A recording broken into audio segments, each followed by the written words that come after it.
Good afternoon, good afternoon. Today is the last day of Harvest 24.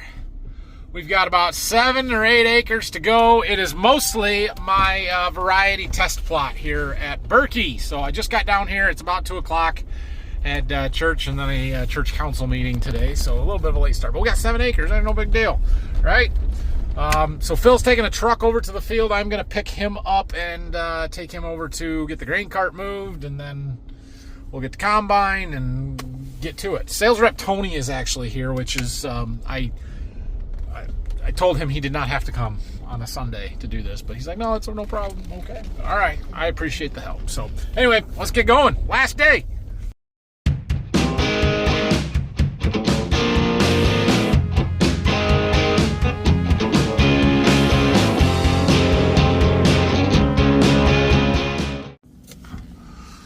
So that's it. That's all the corn we've got left. And we're getting the truck staged over here. Phil's bringing the grain cart. We'll go back and get the rest of the stuff here. But, yeah, not going to take much. Of course, it's a plot, so it'll take twice as long as it should, or would normally. But it'll be okay. All right. Here comes Tony. He's taking a measurement. We're going to climb up here on top of the cab for a second so we can see up high. Look out across this plot. And you can definitely still see some of the differences in the different hybrids as far as the height, how the top of the plants look, whether the tops are breaking out, whether they're still straight up, the color differences, very visible. It's genetic differences, and that is a good thing. We want genetic diversity in our lineup. There are some companies' plots you can look at, and you can look like this and not tell the difference between them, because they all have the same genetics and the same backgrounds, and there's not very much difference between them. Which is fine when you have a good hybrid that's high yielding and does well. It means that all your hybrids are probably good hybrids that do well. Until you find a disease that they are particularly susceptible to, or a weather pattern that they are particularly susceptible to and can't handle. Some stressor. Diversity means that you're more likely to weather all different conditions with certain hybrids and just be more consistent. That's a good thing. All right, entry number 1. This is a 98-day corn, and our 110 and 11-day stuff has been dry. Look at this one. 12%. Yeah, that's about what I expected. We'll see. This field, this 40 acres that this plot is in, has been the worst corn we've had down here. And by worst, I mean it's like 195 bushel corn. So it's not bad. It's just been lower than the rest of it. So I don't expect these to be great, although they may not be terrible. So our plot is 6-row entries, so we're taking 6 instead of 8, which is fine. That was intentional. Yeah, and this one is a new 98-day, 98U something, and I don't expect 98 days to win plots, but so far so good. All right, we're on to variety number 3 here. This is a 100-day 00 A97. Couple-year-old hybrid that's been pretty good. Seems to work in productive soils, I think, a little bit more than the stressed soils. And we were a little stressed here late, but generally productive soil. So we'll see what this one does.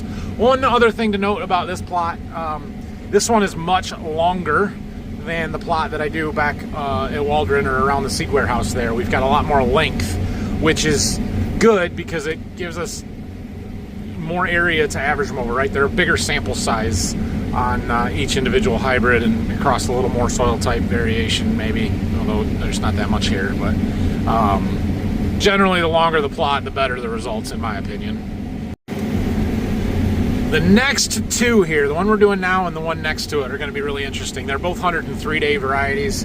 This is the 03 B19. It was a new one a year ago. I had some of this in the field this year and for the most part have been really impressed with it. And it could just be that it was some of the first stuff that we harvested and my expectations were lower, and so when this was good, I was like, oh, well, that's really good. I will be the first to admit that our full season stuff, the 110 and 11-day corn, has been better than the 103-day stuff, but I was impressed with this. It was really good. The one next to it is our 03U, which is a new 103 for next year that, well, it's been talked up more than any hybrid in our lineup that I can recently remember. So we're really comparing these two pretty hard. and trying to figure out which way to go with it. But I think the 03U might have an advantage on it. It was really good in the little limited look that I saw at it this year, like in my high management trial. But plots like this are extremely valuable when you're evaluating new hybrids. This is the 03U, so we're right next to the last clip there. This is the hybrid that was in that high management trial that had all the raccoon damage in it. You remember way back early in the season, the second field we shelled? So I know we're not next to any trees, but to see the stalks as clean as they are here, where I can see right down the rows almost the whole length of the field, that's good. This has got good stalks to it, and we have no wildlife damage in this plot, which is also a very good thing. Not quite as good as stalks. All right, we are through the 103 days. This is another new one. This is 05U something.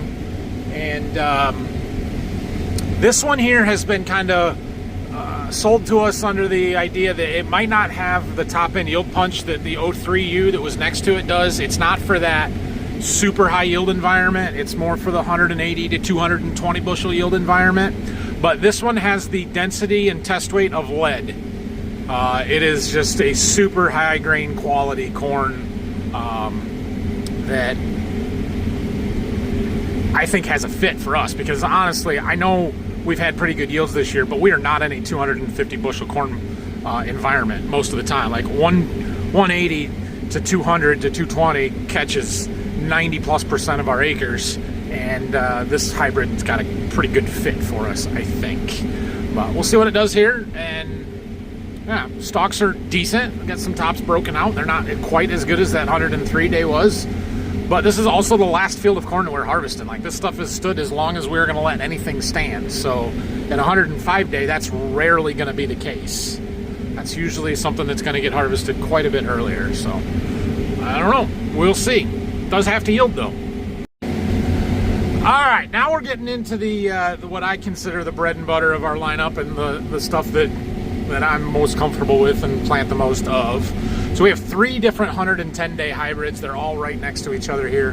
This one is 10U, which is a new one for 2025. We're still learning about. We'll see how it does here. The thing about it is that it has to be pretty darn good, because the other 210 days over here are excellent. Next to us is 10L16, and if you can tell, I don't know if you can tell real well or not, but the tops are broken out of it. It doesn't look great. Doesn't look great. But that's the one that I have always told you guys. It doesn't have very good stalks, doesn't have that great of roots. Agronomically, it's not a real sound hybrid, but it flat out yields, and has been one of my favorite hybrids for a couple of years now, for a while. That one's been really, really good. The third one over there, or 2 over, is 10B, 10B61, which I had up to Waldron and did pretty well up there. In fact, did really well in my plot around the seed warehouse. But we've also had some of it out here in this field, or in some of these fields, and it hasn't been quite as good here. So it'll be interesting to see what the plot looks like.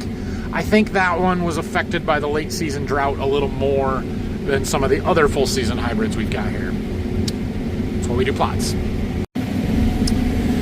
The 110 days are done, and we have moved on to the 111 day. This is 11V76, and it's my favorite. I just love this corn. It's been so good for 3-4 years now that we've had it. It was our best corn this year. Just fantastic corn here. If I'm guessing, this one wins. Although the 10L over there that I talked about did really, really well. All right, we're right down to the end of it here. We got 2 entries left. This is our new 112-day 12U, which won the plot at Waldron by about 25 bushel. Like, this just dominated up there. So we'll see if it's as good here as it was there. And then we have our 12S75, which, no, this is 12S. Oh, I'm sorry, wrong way. This is 12S75, which is the one that we used in our irrigated field and has been a really good corn for us. That one is the 12U that dominated at Waldron in that plot up there. So we will see how it does here. If it wins it again, then that's a really good sign. Unfortunately, it's a very limited supply hybrid this year because it's brand new and we just can only get so much of it.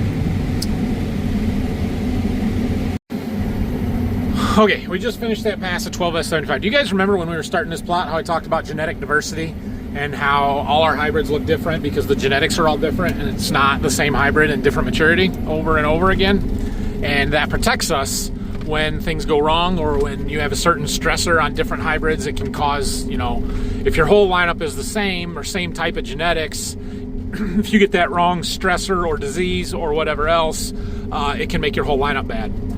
When you have the genetic diversity that we have in our lineup, that gives you different characteristics, different heights, different colors, different tassel colors, different silk colors, different types of ears, different types of kernels, all kinds of different stuff, it also buffers a lot of that. The problem with that is you're more likely to have a hybrid or two that does not hit on any given year. 12S75 has been an awesome hybrid for us.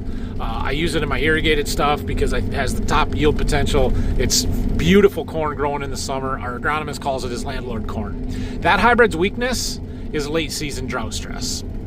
You cannot stress a hybrid more late season than we did here at Berkey. We have been on the U.S. Drought Monitor as classified in a drought since August 13th. We are now in a D3 drought here. It just hasn't rained since the middle or even the beginning of August. Well, look at our yield map here. Now, the last strip is that 12S, and look how much it dropped off from the one right before it. Where it was green, it's now yellow. Where it was yellow, it's now orange. This hybrid had a crappy year, but we just happened to hit the weakness of it this year. It doesn't mean it's a crappy hybrid. It just means that this year wasn't its strength. All of these hybrids have been dry, but when the 112 day is 13.8, one of the driest in the entire plot, it's because it died early. It just ran out of moisture. The plot is done. We have found the last pass of the year. This is it for harvest 24. What a deal. What a deal. November 3rd, which is not the earliest we have ever finished, but it's close. I remember one year we finished on Halloween, and there was one year, I don't remember what year it was exactly, but we finished on October 25th. That's the earliest I ever remember. November 3rd is pretty good. We always like to be done by Thanksgiving if at all possible. And this year we exceeded that by 3 weeks, which is fantastic. 3.5 weeks, I think. So we're going to finish this pass here and dump into the grain cart. We're going to take the combine back to the farm because we got to test all these samples that we've got there. And we'll come back and get the cart empty and get that moved home, and we're calling it for the day. So there's a rabbit running in front of me, and I just saw a coyote. So I am looking for that. See if he comes running out of here. Maybe we'll get to see a coyote catch a rabbit. I don't know. I'm going to keep filming just in case he runs out. And if I keep talking, I won't be able to cut any of it out. If I stop talking, I can cut some of it out if it's just boring. Oh, there goes a rabbit off the side.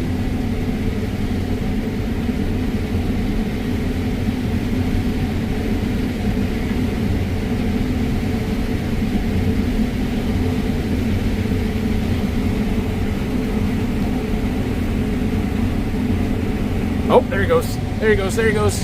See him?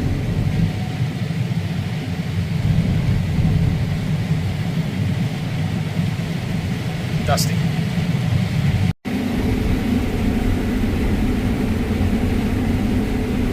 DUN! Done! What a deal. What a freaking deal. Awesome. Awesome, awesome, awesome. I'm excited for this. So we'll talk about kind of what's next here in a little bit, but let's get the combine done and get our samples tested and wrap this up. Gosh dang, look at that. We got a new background picture. It's got the roundabout in there and everything. It's only been there for a year. Samples are tested. I got the head off the combine. We're going to go ahead and put it in the barn here. We've got room for it, so we'll get our big door opened up.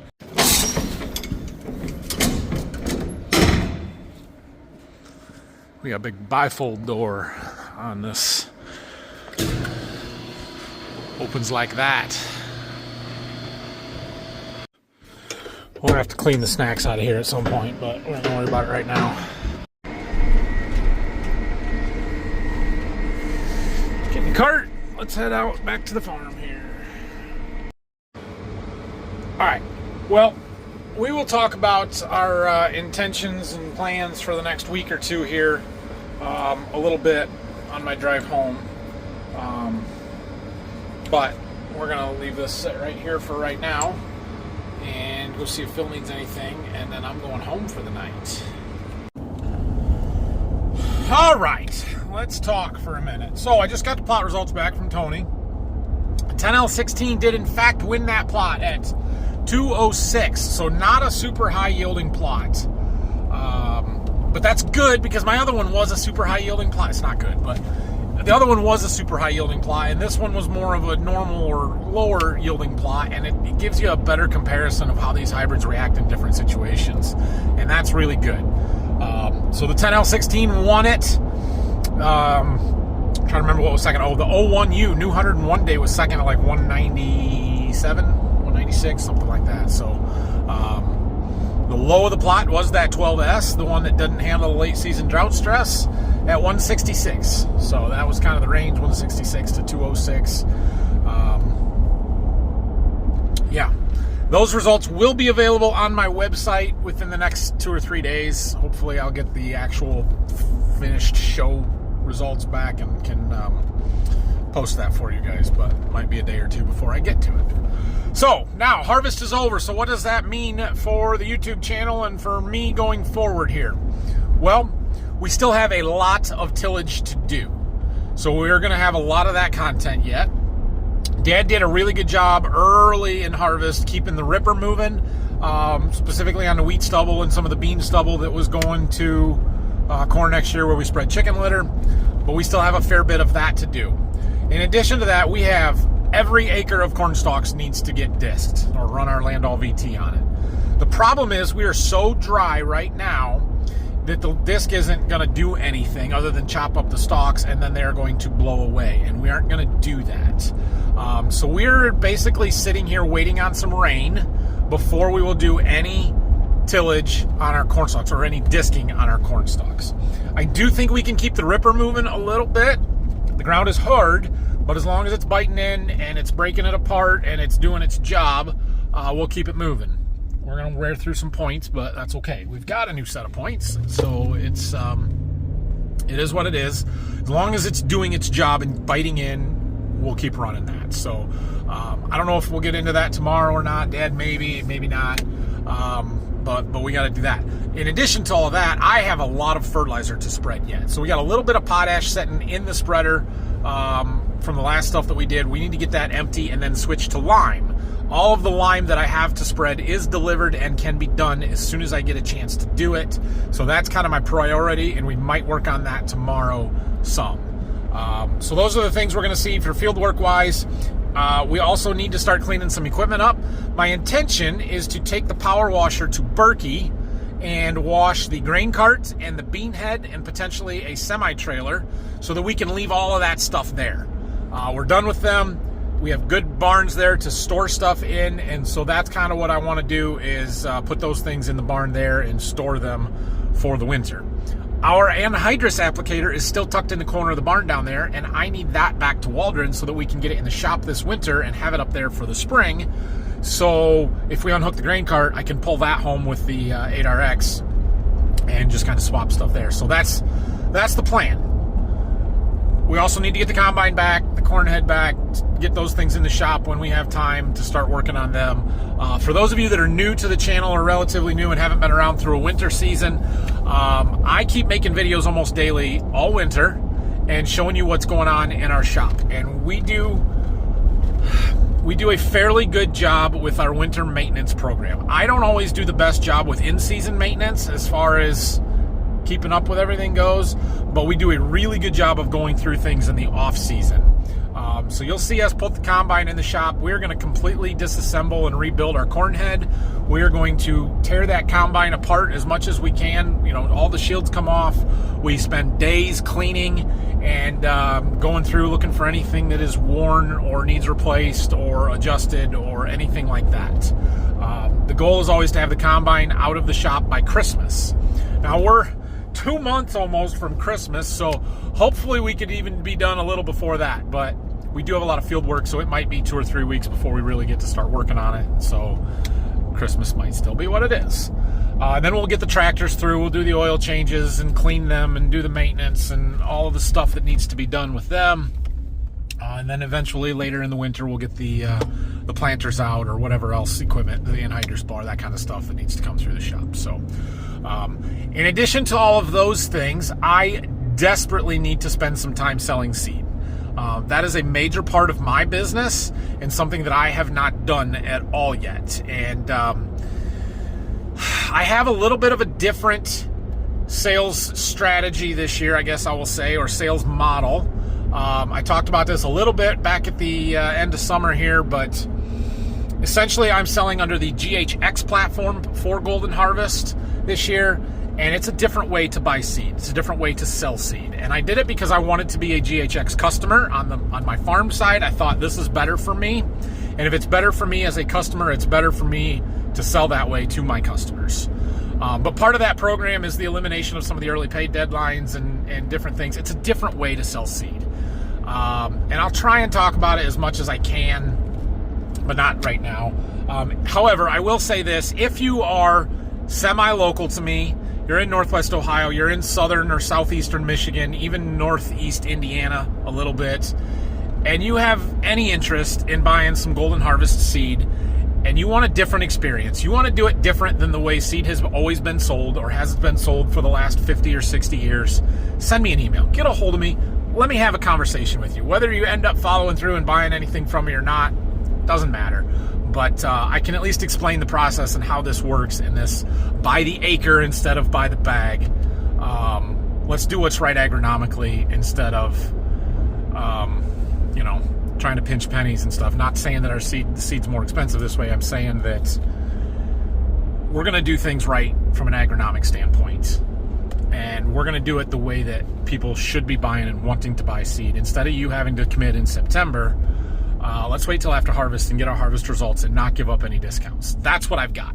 Well, that's where we're at now. We've made it through harvest. We have our data. My customers have their data. Let's sit down and go through it.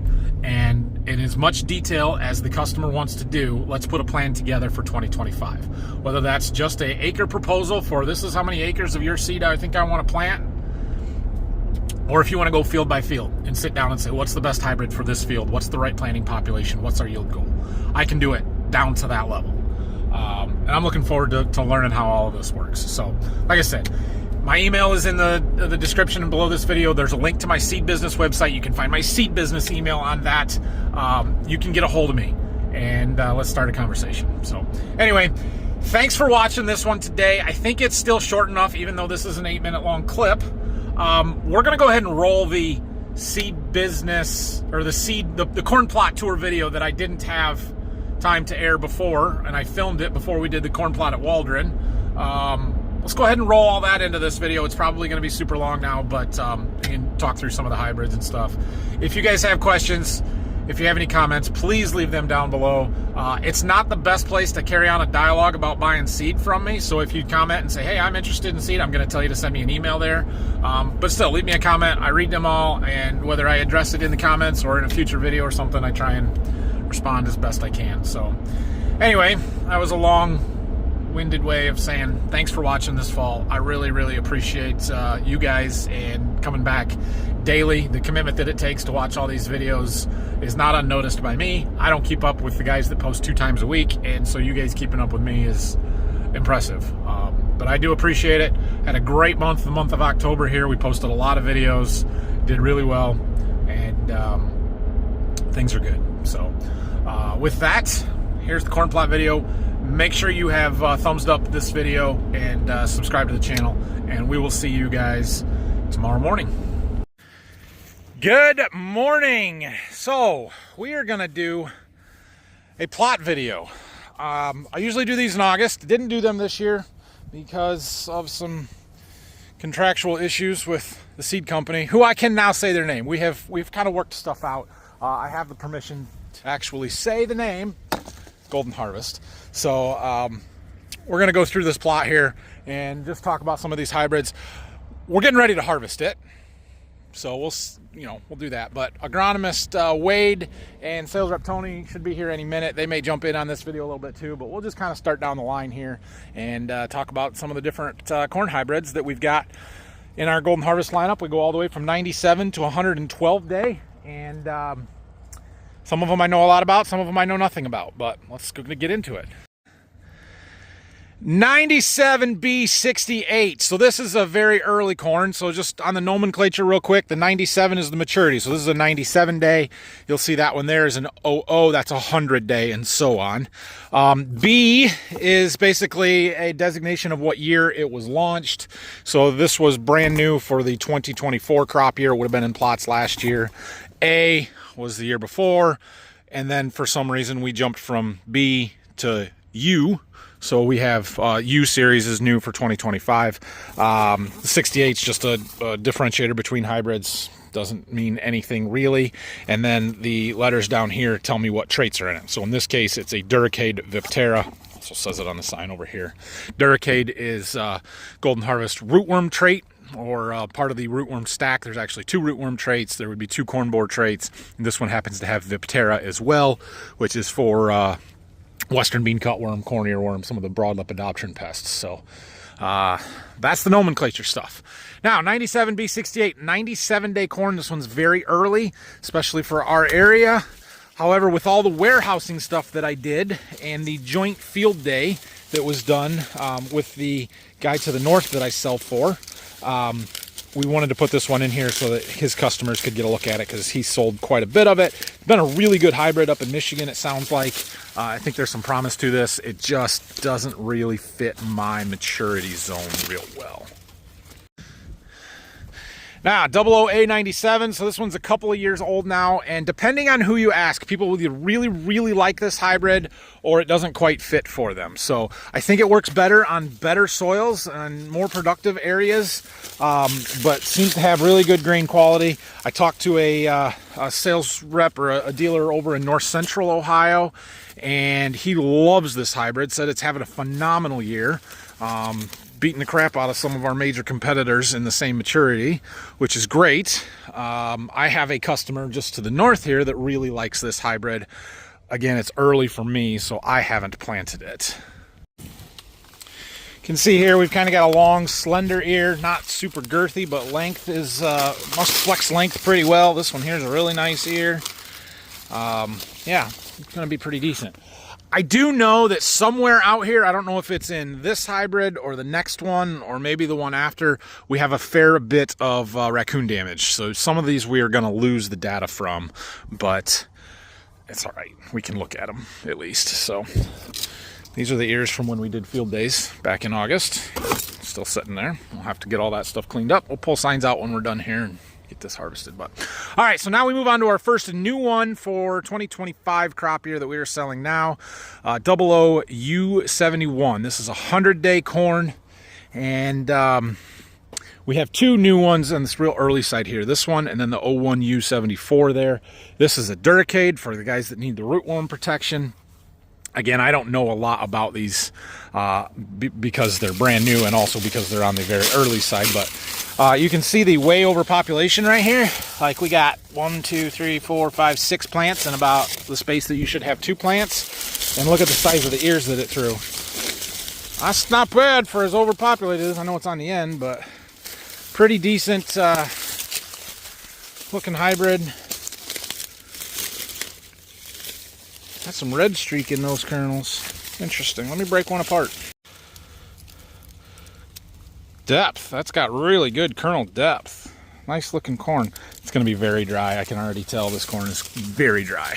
We're going to have a lot of entries that are below 15% out here, is what it is. So, all right, we'll move on to 01U74. I'm pretty excited for this one. Again, we're still on the pretty early side, but this was a nice, big, tall plant. Looked really good all summer, and I think it has, we're starting to get into that stuff that I can actually sell and has some potential here. So, can't see a lot about the plants anymore other than standability, which looks great. But yeah, doing this here in October rather than August, the plants are a little different than they normally look. So, I mean, those are decent ears. They're not real big. Doesn't look super promising. I don't know. We'll see what the yield data says on it. It was impressive throughout the summer, but obviously yield is what matters. So, and that's why they're out here, so that we can test them. And we will have a good comparison because this next one is a very known commodity, the 02K39. This is a 102 day that we've had out for several years. If you see a letter other than an A, B, or a U, that means it's older. They weren't designated before that. So this one doesn't mean much other than that it's older than 2 years. Great silage hybrid for the guys that can use 102 day for silage. Big flex ear on this, but you can push plant populations and get even better yields out of it. This is the hybrid we had been harvesting the last couple of days, and yield on it has been phenomenal. Throws these massive giant kernels, and that's where the yield comes from. Just look how wide they are.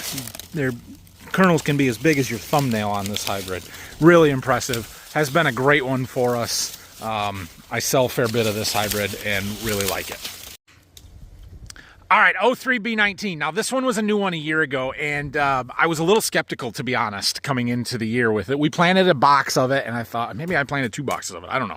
I'd have to go back and look at last year's plot results to see how it did. It wasn't bad, but this one has been great so far in the field where we've harvested it. Like, it was super dry. It was early. It was yielded really well. I mean, well over 200 bushel, which coming into the harvest, we had no idea what to expect. So it's not exactly competing with the 110-day corn, but on the early side, this one's been great. And the one thing that I really liked about it was the grain quality has been outstanding. Like, we're talking 58-pound test weight straight out of the field at 15 to 16% moisture. Great hybrid from that standpoint. So I do really like this one. That ear's a lot harder. Let me break it. You can see the kind of the color of the kernels there. Just great grain quality. But look at this. Look how easy those kernels break off of there. This corn is super dry. Super dry. So it's what it is here. Not much I can do about it. But yeah, I definitely like the 03B. And that said, this next one here, 03U, is new for next year, right? The U, Duracade. That one's above ground only. This one's a Duracade. This hybrid has been talked up and hyped up more than any hybrid I have ever seen in the 15 years that I have been selling seed. They act like this one is beating everything in our lineup by 20 bushel, basically, or within the same maturity zone. We're going to learn it. We've got it here in the plot. We did harvest a little bit of this in my high management plot that we did a few weeks ago, and I have a field of this. I've got a 40-acre field of this hybrid out that we're going to learn some on. So that's good. I really like the 03B. The plot data that we're getting back right now, the 03U is better. Maybe not 20 bushel better, but it's a few bushel better. And the grain quality is just as good, if not even a little bit better on this. So that's really good. Standability looks good out here. The one kind of concern that I have with this is where I had it in my high management plot. The raccoons got into this way worse. Now, this was the early hybrid, planted early, and sometimes that happens where you kind of, you know, especially in a strip where you don't have a whole field of it and you just got passes or something, the raccoons are going to find the stuff that they want in the right stage. We got the rows around on that baby. Lots of rows around. Deep kernels. They're not real big kernels, but they are deep. That's where the test weight comes from. Really dry again. Good looking hybrid. I'm excited for this one, but I'm a little bit trying to maintain some cautious optimism with how much they have hyped this up. All right, next up is 05U, which, if you're keeping track, this is our 4th brand new hybrid for next year already. And we're only at 105 day. We've got a lot of really good new stuff. Now, this one here, I also had with the 03U in that strip trial. The raccoons did not get in it near as bad. Big, healthy plant type, strong stalks, really nice ears, but limited top end potential. That's basically what I've been told. I mean, that looks really good, but there's no row here and there's no plant there, so that ear better be good, right? This one has been positioned to me as kind of more of what we would consider a workhorse hybrid, and I hate that term, But basically, if you're trying to raise 250 plus bushel corn, this probably isn't the best hybrid for you. If you're in a 180 to 220 yield environment, like most of our ground is, this one has a great fit. And it looks promising to me. I think for our soil types and our environment here, this one's going to do really well. I like it. So I'm probably going to sell some of this. All right, now we're moving up here a little bit. We're up to 108 day, this 08R52. We've had this one out for a long time. This is a very good, consistent hybrid. You can plant it anywhere. It can take super high populations, doesn't have to be at super high populations. Stalks are pretty good. My one drawback on this one is they call it 108 day, but it dries down like 110 or 11 or 12 day. It's very wet hybrid. But really throws nice ears. Big kerneled hybrid again, can have some grain quality, or I shouldn't even say that. It can be a little lighter test weight because of the size of the kernels, but it's never really been an issue for us. My bigger concern on a normal year is that it tends to be wet at harvest. This year, I don't think that will be a problem for us. So that 08R has been a solid, consistent performer for the customer that doesn't place their hybrids and they're just going to pick up a box or 16 bags or whatever it is, throw them in the planter and they get planted wherever they get planted. This one works really well for that situation because it doesn't have to be on really good dirt or work best on poorly drained dirt or whatever else. It can go anywhere you want to put it. 08R. There's agronomist Wade. He can come and tell you guys what I'm telling you that's wrong. So anyway, 08U. Now, for as much as 03U, that no longer has a sign there, sales rep Tony, as much as 03U has been hyped, 08U hasn't been, and I think this is the best one in our lineup. So I have a customer that did a plot they harvested last week. This won that plot for them, and I have a pretty good idea that this one might win the plot out here. You can see the ears that we shucked back earlier in the year. Just seems to be the right fit for us. It's perfect maturity for our area. Really nice kernel. Oh my gosh, that's so dry. When you can wiggle the kernels around like that, very dry. This one here, if I had to pick one right now that's going to be a plot winner, it might be the 08U. Now I have some full season corn over here that are very good hybrids as well, so we'll see on that. But yeah, really like the 08U. All right, now we're getting into the 110 day stuff where I'm going to have to talk about a bunch of these together. Right, so we start here with 10B61. 10B was launched a year ago. This is the first year we've really had it out in the field. I haven't harvested any of it yet, but we will get to some of that. Actually, later today, maybe we'll get to some of that. I was skeptical on 10B because of how good the one next to it has been, 10L. 10L16 is just a dominant hybrid. This is the best corn that we've had out so far outside of the irrigated stuff. Like, just phenomenal yields. But 10L has bad stalks. It has crappy small root system. And so knowing that, and it also isn't the best on disease tolerance, but knowing all those things, if we spray with a fungicide, we keep our populations relatively low to let them flex out. This has better ear flex than anything else in our lineup, and it will throw these monster massive ears, and it's really, really impressive what it does. And so it's been like 300 bushel potential all day. This corn is fantastic. You just can't let it sit out here until December because it's gonna start going down. And you can see how the tops are all breaking out of it. You know, that's just the characteristics of this hybrid. So when they brought me 10B, I said it's got to be dang good. And what they tell me is that it brings 10L's ear flex and yield potential with better agronomics. Okay, should prove it. Well, tops are starting to break out, but it is better. Definitely has better plant health, much, much better disease tolerance, tar spot, northern corn leaf blight, whatever else it is. So I really like that. Yield potential on it has been pretty good. We'll learn more as we get plot data and other stuff out in the fields and stuff. But yeah, the 10B seems solid. Now, I really love 10L. The 10B seems to be getting a little bit better, and then they bring me another one, 10U97. And they tell me this is a step up from all of those. The weakness with the 10B61 is early season plant vigor and emergence. You cannot plant it into cold soils.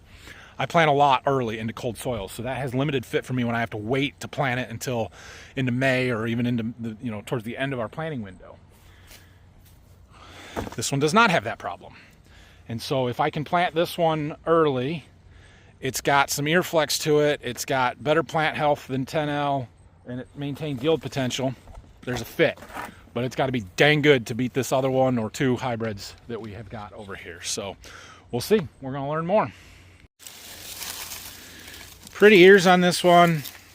Got a couple of discolored kernels. It's a little concerning, but filled out right to the tip. Looks pretty nice there. Let's go over here to 10L and see if we can find one of those classic 10L ears. Kind of like that one. If you can find a spot where the corn is thin in 10L, it'll throw the biggest ears you've ever seen in your life. And that's why you can plant it at 30,000 and get away with it, because it flexes so much. The girth on that, the length, I mean, that is phenomenal corn. Yeah, really good. Not as dry, still dry because I can still flake them off, but they're a little bit harder. And then we come over here to my 11V, and I just love this hybrid. For as good as the yield is on 10L16 down there, there are a couple of issues with it. I talked about this, the stock quality and all that stuff, but 2 years ago, I had a field of 10L16, and a half mile up the road, I had a field of 11V76. And I was in the 10L, and it was running 230, and we're like, holy crap, this is awesome corn. It was just so good, but I was having a little trouble getting the sample cleaned up. We were getting chunks of cob in it, and I was having trouble keeping the corn in the combine. It was, you know, the loss monitor was going up. We were getting a lot of that plant material, the stalks and stuff coming through the combine, and it was having trouble separating all of that. We go up the road to my field of 11V76, and all of a sudden the combine is running so much better. The sample is clean. The stalks aren't coming into the combine. We're not breaking stuff down. We're not losing anything. Oh, and by the way, the yield jumped to 255, a half a mile away from my 10L that was running 230. And I'm like, oh, okay. 10L is not a showy hybrid. Great plant health. Plants look great. The ears, you're going to look at them and be like, oh, okay, that's good corn. Doesn't look fancy. Doesn't look great. It hides its yield really well. And I'm not sure how exactly it does it, but this hybrid has been the best corn we've had several years in a row now. I just love 11V76. I planted 3 boxes of it this year. We're going to plant a bunch of it next year. If I could pick any singular hybrid to sell a guy and they'll plant 111 day, we're picking that hybrid every time. I'll have to ask Wade when I see him, but I believe 11V is the #1 selling hybrid in the entire company, countrywide. Yeah, confirmed. All right, moving on here. 12S75. So 12S is what agronomist Wade likes to call the landlord corn, because it's very good early season emergence and seedling vigor. It is a big, healthy plant type, excellent disease resistance, and you can see it out here. This plot was not sprayed with a tassel fungicide. And yeah, there's a little tar spot on it, but those leaves are still really intact, really good shape, very tall hybrid. This is the one that I had up on the irrigated stuff that we've pushed it a couple of years now. And the first year I had it 2 years ago was awesome. Did really, really well. This year it was maybe a little disappointing. I don't know. It's still really good corn, but I think it's got to go on a little bit better ground than a lot of what we've got. So I don't plant this full season corn anywhere except for my irrigated stuff usually. Yeah, nice big long ears though, filled out well. Pretty good corn. I think it may be about time to move on from it. And enter 12U. So this is the full season one, and again, another new one. And let's see, what are we up to? Like 7 brand new hybrids now, something like that, between 100 and 112 day. 12U11 is 112 day corn, and we're gonna find out. The only thing I really know about this one is it has one very unique characteristic. Let's go find an ear. I'll show you. All right, so we're out here in the corn, not out in, you know, any gaps or anything like that. There's our ear. Very solid, very nice. Beautiful straight rows. Excellent looking ear. Pretty corn. Very pretty. But check this out. Does that look a little different than normal? Anybody? Still dry. It's still dry. It's white cob.